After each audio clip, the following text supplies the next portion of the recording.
Bonjour à vous mes chers, ce 1er juin. Bon, j'espère que vous vous habituez à ma nouvelle tête. Moi j'ai un peu du mal, je vous l'avoue, mais incroyable comme une coupe de cheveux peut vraiment transformer aussi les choses à l'intérieur et aider à couper peut-être des mémoires. Voilà, c'est ce que je ressens.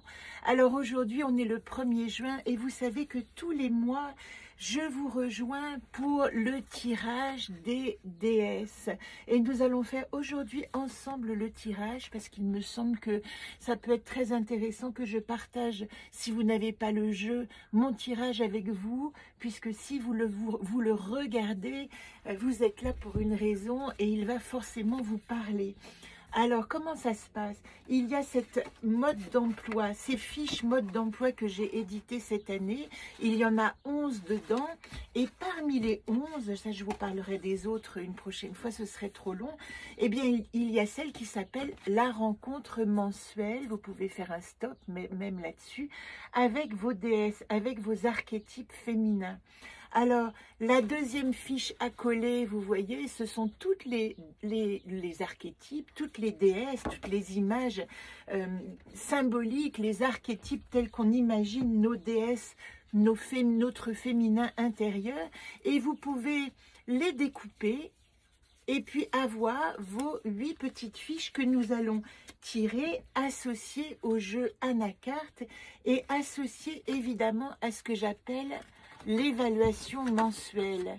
Alors je vous la donnerai évidemment peu à peu et nous allons commencer tout de suite pour que ce soit pas trop long parce qu'il y a quand même 8 déesses que nous allons rencontrer de cette manière-là.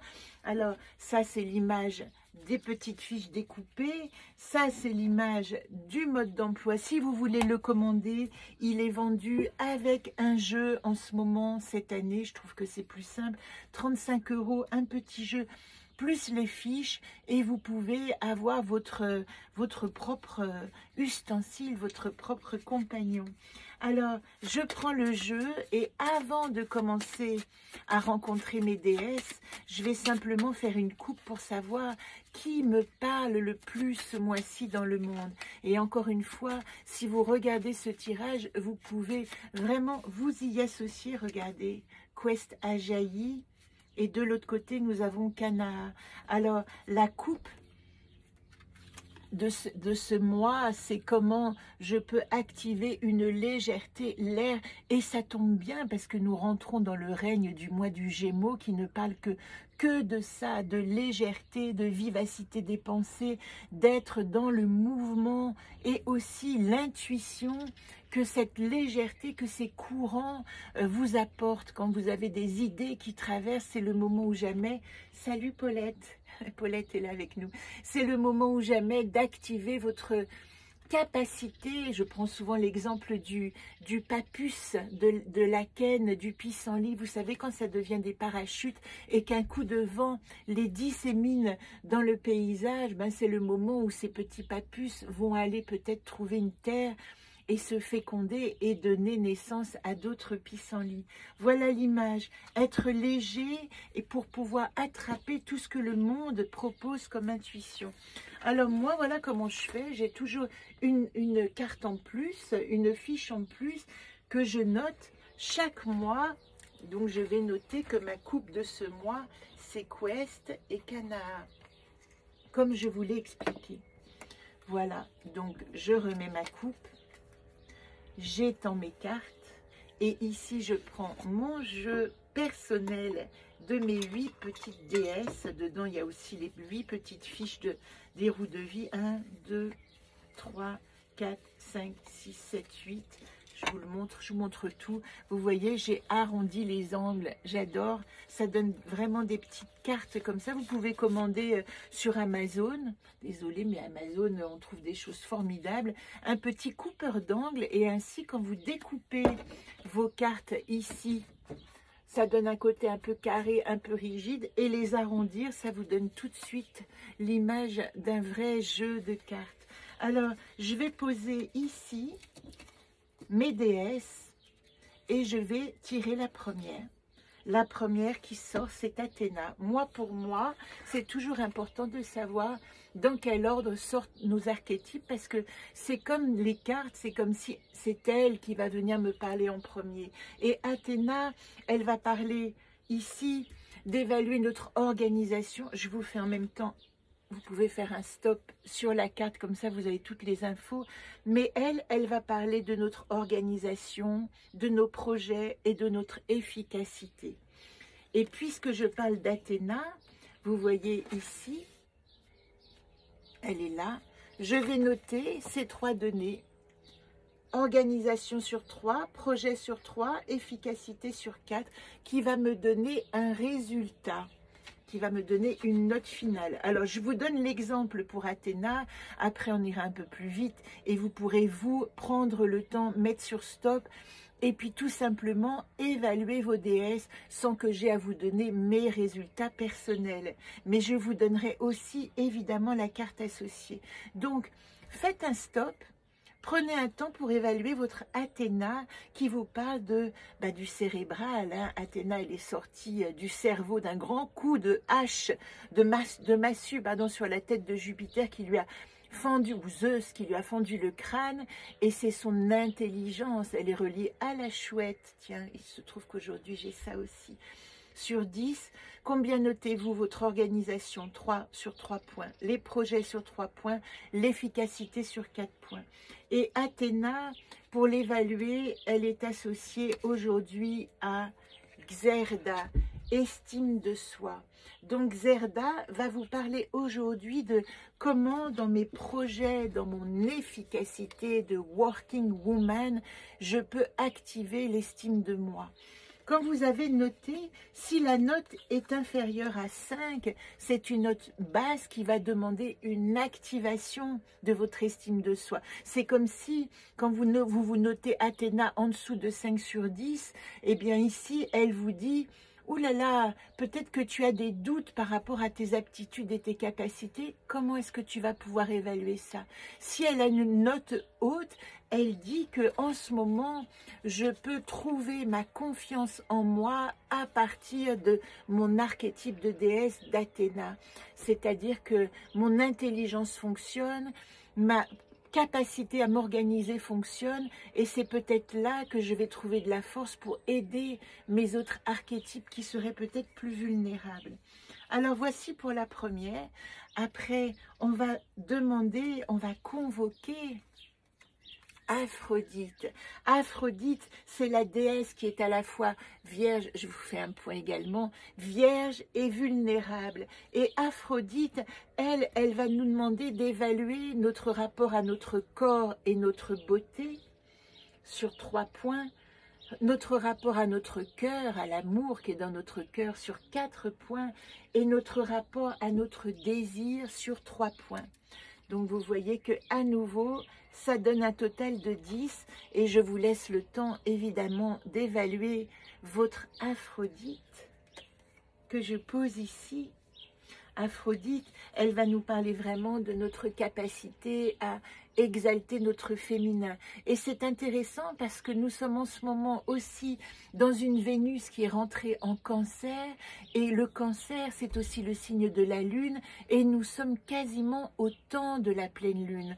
Donc il y a comme une espèce de démultiplication des énergies féminines en ce moment reliées à la lune, à notre émotionnel, et donc c'est intéressant vraiment en ce moment d'évaluer comment vous vous sentez avec votre Aphrodite. Alors pour vous aider, je vais vous donner notre carte commune de l'anacarte, et c'est Garith. Garith, force et courage.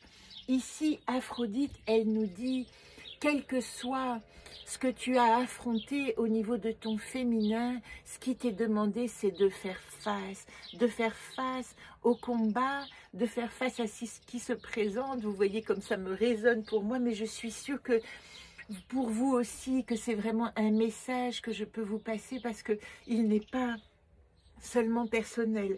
D'autant plus que quand on a Athéna avec l'estime de soi qui nous dit Xerda, vas-y, ose être toi-même et avoir les bonnes idées, et que suis Aphrodite qui dit, ben, sers-toi de cette estime de soi et de cette confiance pour affronter ce qui arrive avec toute la grâce de ton féminin.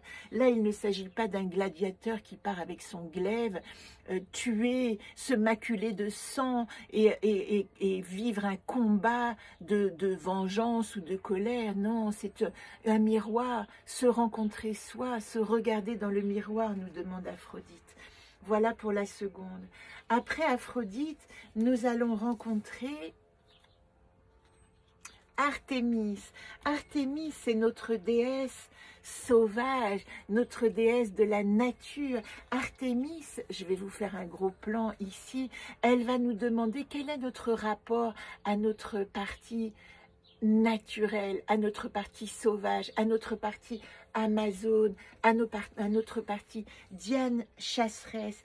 Et si on prend les 3 évaluations, Artémis va nous demander de noter notre rapport à la nature sur 3, de noter notre sentiment de solidité sur 3 et notre autonomie. Quel est notre rapport à notre autonomie sur 4? Vous pouvez prendre le temps, encore une fois, stopper la vidéo, faire votre petit calcul et vous allez avoir un résultat sur 10. Maintenant que votre résultat est fait, eh bien, l'anacarte associée à votre Artémis, c'est ozone. C'est magnifique parce que ozone, c'est l'exploration du paysage. Eh bien, Artémis, Diane chasseresse, celle qui parcourt la nature, elle vous demande, elle nous demande de nous rappeler notre lien profond avec notre environnement, avec le paysage qui nous environne. Du coup, nous pouvons à la fois parcourir comme un daim, comme un cerf, nous pouvons parcourir les bois, mais nous pouvons aussi, comme l'aigle, nous élever au-dessus du paysage et regarder de quoi est composé ce qui nous entoure en ce moment. Où est-ce que nous allons trouver cette force d'autonomie, ce courage de se sentir libre et autonome, ce rapport à la nature, ce rapport à notre propre solidité. Voilà pour Artémis. Et si votre note est un peu faible, elle indique que vous n'avez pas assez ouvert les yeux sur le paysage. À ce moment-là, on voit la difficulté d'ozone qui est planer, être à l'ouest. Et si votre note est inférieure à 5 dans votre total sur 10, elle dit qu'il est temps de vous réancrer au paysage qui vous entoure. Voilà pour Artémis. 4e, et nous en sommes à la moitié, nous avons aujourd'hui en 4e place rendez-vous avec Déméter. Déméter, c'est la terre. Alors nous parlions d'Artémis qui foule la terre. Eh bien Déméter arrive et là, elle va nous poser la question, quel est ton rapport, quel est ton degré de confiance? De confiance en tant qu'enfant, en tant que mère, en tant qu'enfant porté par la terre-mère, en tant que mère qui peut assurer la sécurité de son enfant. Mais je parle aussi de l'enfant intérieur, hein, ne vous y trompez pas, nous ne sommes pas obligés d'être des mamans d'enfants pour être des mamans de notre propre enfant intérieur. Donc la première note, ça va être sur 4, la confiance. Sur 3, l'amour de maman. Et sur 3, la tendresse. Voilà les trois évaluations. Amour de maman, ou pour ses enfants, ou pour les enfants, ou pour la prochaine génération. Comment est-ce que je me sens en affection avec cette prochaine génération qui pourrait être mes enfants? Et la tendresse, quelle est celle que je me donne et que je reçois? Et Déméter est associée ici. Je vous laisse réfléchir à votre note, pensez à couper la vidéo et à faire votre évaluation sur 10. Confiance sur 4 points, amour de maman sur 3 points, tendresse sur 3 points. Votre total de 10 associé à Étoc, le champ de possible. Alors ici, Déméter nous dit que si notre confiance n'est pas nourrie, si votre note est assez faible, si vous vous sentez un petit peu vulnérable, eh bien vous pouvez établir ici un champ de possible. Et là, je vous conseille de faire un deuxième tirage si vous avez le jeu et de lister votre wish list. 5 vœux. Qu'est-ce qui pourrait me rendre plus fort dans ma dimension de maman, de mère et dans ma dimension d'enfant rassuré par une maman universelle. Donc faites votre wish list, prenez le temps. Et peut-être que vous allez pouvoir noter, tiens, j'ai besoin de me relier plus fréquemment à ce qui représente la symbolique de la maman. Tiens, j'ai besoin de dire à mes enfants que je les aime. Tiens, j'ai besoin de dire à ma maman que je l'aime et que je l'honore pour ce qu'elle est. Quelle qu'ait été l'histoire, au-delà de l'histoire humaine, le lien que Déméter demande, c'est un lien de lignée de femmes que nous honorons. Si nous sommes nés de notre mère, c'est que nous avons une lignée à honorer, quel que soit le chemin qu'elle nous ait fait prendre. Voilà pour le message de Déméter. Et puis n'hésitez pas à me partager s'il vous parle, évidemment. Moi je ferai ma notation après, je reprendrai ma vidéo comme vous. Et puis je noterai peu à peu, comme si j'écoutais cette vidéo qui m'est destinée comme à vous. Quatrième, nous avons Héra. Héra, c'est la compagne, c'est la femme de Zeus. Alors elle est évidemment animée d'une jalousie intense parce que elle a quand même un compagnon, un mari qui n'arrête pas d'aller voir ailleurs s'il va trouver de la beauté, du charme, de la puissance, de l'intelligence et donner une progéniture. Zeus veut se reproduire. Héra, elle, garde la maison. Elle est la compagne. Quand j'ai étudié avec les groupes de femmes ces archétypes de déesses, on s'amusait à trouver des images et pour Héra, on pensait à Bernadette Chirac. On peut penser aussi à Brigitte Macron, au rôle puissant qu'ont ces femmes à côté d'hommes puissants. Voilà pour Héra. Je vous fais un point un peu plus proche pour que vous puissiez lire ces attributs. Et en notation, sur 10, eh bien, vous allez évaluer quel est votre rapport au couple sur 3. Dans quelle mesure vous sentez-vous une alliée? Ça, c'est sur 4. Et dans quelle mesure vivez-vous une alliance? Ça, c'est sur 3. 3, 4 et 3. Même si vous n'êtes pas en couple, cette notion de couple, elle peut être liée au hieros gamos, à votre capacité intérieure de faire couple avec vous-même. Donc, évaluez quelle est la dimension de la notion de couple en vous. Et puis je vais tout. Alors, et puis c'est pareil. Est-ce que vous pouvez vous sentir une bonne alliée, même s'il n'y a pas d'allié en ce moment? Et est-ce que vous vous sentez capable et prête à créer une alliance? Et si ce n'est pas avec un homme, puisque je parle en tant que femme, à l'extérieur, eh bien peut-être c'est avec votre dimension du masculin. Et c'est valable pour les hommes. Comment faites-vous alliance avec votre féminin à l'intérieur? Et regardez, Héra, elle est associée à Prigo. Elle demande vigilance et circonspection. En ce moment, l'alliance peut être compliquée si vous vous sentez vulnérable. Si vous êtes noté en dessous de 5, elle dit que il est important de ne pas montrer les dents et de ne pas être agressif si vous vous sentez menacé, mais d'activer simplement un regard, une vigilance, voire une compassion. Et je dirais même que dans cette... Alors là, c'est vraiment dans l'exemple où vous vous êtes noté en dessous de 5 points, sur 10, en dessous de la moitié, hein, c'est symbolique. Elle dit que là, il serait intéressant de vous relier à votre gardien intérieur, à votre ange gardien. Si vous vous sentez esselé dans votre couple, peut-être qu'il est intéressant de réactiver l'alliance intérieure, à l'intérieur. Et si vous êtes en couple et que c'est au-dessus de 5, eh bien Prigo dit, regarde et savoure la dimension de ton compagnon qui te protège. C'est ça qu'elle dit, cette carte. C'est que nous devons aussi reconnaître quand nous avons des alliés sûrs de la qualité qu'ils nous offrent dans leur présence. Voilà pour Héra. Plus que 3, parce que je vous expliquerai évidemment, mais voici en 6e place Hestia. Hestia, c'est la fervente, c'est celle qui a la foi. C'est non pas celle qui croit, hein, mais c'est celle qui a la foi, qui garde le feu, qui garde la flamme de l'espérance et la flamme du lien, la flamme sacrée du lien avec le spirituel. Alors si on la note sur 10, elle va être associée à la pratique. Quelle est la pratique?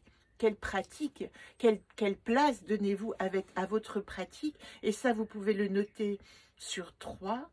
Quelle est la place de votre foi en ce moment dans votre vie? Quelle est la qualité de votre foi? Et sur 3, quel est votre degré d'illumination? Je vous laisse évaluer ces 3 paramètres comme ils vous résonnent et les noter sur 10. Faites une petite pause, le temps que je pose Estia. Et maintenant que vous avez redémarré la caméra, nous découvrons Zolt. Alors c'est très intéressant parce que elle vous dit si en ce moment, je parle évidemment en dessous de 5, si en ce moment votre foi vacille, il faut réfléchir. C'est pas toujours que la foi arrive comme quelque chose, comme une intuition, quelque chose qui nous est donné. Parfois, il faut réfléchir. Et Zolt dit aussi, l'esprit n'est pas contenu dans le cerveau. C'est-à-dire que de toutes vos pensées, il y a un tri à faire pour estimer certainement quel est l'ordre de la croyance, quelles sont les pensées de l'ordre de la croyance et quelles sont les pensées de l'ordre de la foi. Il y a un tri à faire. Et je vous renverrai à ma vidéo que j'ai faite aujourd'hui, ma petite poésie quotidienne, qui parle justement de ça et qui s'intitule au 1er juin « Rien n'est vrai », entre parenthèses, tout est vrai. Voilà pour Estia et le rapport à votre foi. Et si la note est bonne, eh bien elle dit que vos pensées sont en accord avec votre spiritualité et ça c'est merveilleux parce que c'est un peu la rencontre entre le Père, le Créateur et la Mère, l'intuition, celle qui reçoit. Le créateur et le récepteur. Et c'est comme s'il y avait une cohérence entre les pensées que nous avons, que nous recevons, sont nourries par notre foi profonde. Et là, dans ce cas, c'est magnifique. Et c'est évidemment une force. 7e, nous avons Perséphone. Et Perséphone, voyez-vous, là, elle est double, cette Perséphone. C'est la fille de Déméter, mais la fille de Déméter, quand elle a été enlevée par le roi des enfers, Perséphone, elle vit dans nos ombres, elle vit à l'intérieur du plus profond de nous. Elle est reliée à ce syndrome que nous vivons en ce moment tous, du carré de Pluton, qui est rétrograde en Verseau, qui va re-rentrer en Capricorne, et qui n'arrête pas de nous demander d'évaluer si nous avons bien nettoyé nos ombres. Alors Perséphone, vous allez pouvoir l'évaluer en notant sur 3 votre lucidité dans ce rapport à vos ombres. Notez sur 4 les ombres éclairées, quelles sont les ombres qui vous font de la lumière depuis vos profondeurs. Et puis notez sur 3 les doutes fertiles, c'est-à-dire, oui, quels sont les doutes, les inquiétudes, peut-être qui vous dérangent, mais qui apportent de la croissance à votre pensée. Alors, je vous laisse évidemment un petit temps pour noter votre Perséphone, appuyez sur pause. Et me revoilà avec la carte Tormo.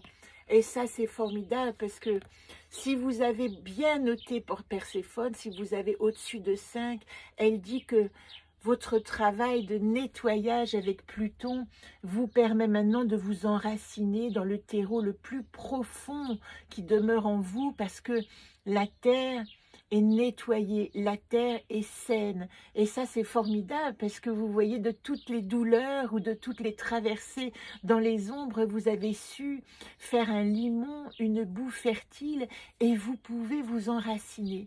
Si vous êtes en dessous de 5 parce que vous ne sentez pas lucide, les ombres éclairées, en fait, vous vous sentez complètement dans le noir. Et puis les doutes fertiles, ben, ils sont plutôt infertiles et que vous avez noté 0 ou 1 à chacun de ces domaines. Eh bien ici, Tormo vous invite à abandonner le poids du lourd héritage. C'est maintenant qu'il faut faire preuve de nettoyage profond. C'est notre dernière chance avec cette rétrogradation de Pluton d'aller dire adieu à tout ce qui vous en pèse.